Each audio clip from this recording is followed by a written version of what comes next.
Once you have successfully logged into .direct and are on the overview page, go to the menu at the top of the screen and click the Profile button.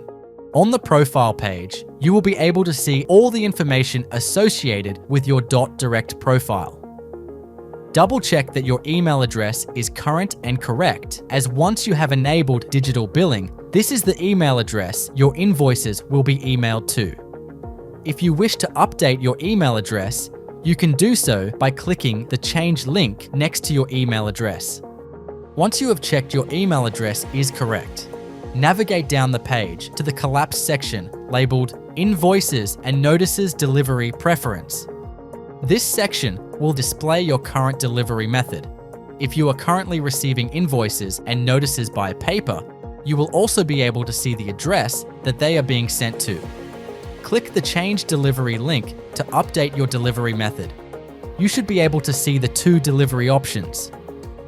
Once you have made the change, the Save Selections button should become active. Click it to confirm your decision. You will now be returned to the profile page. If you have successfully changed your delivery preferences, a blue banner and a little information box should appear in the top right corner of the screen. You will also receive an automated confirmation email.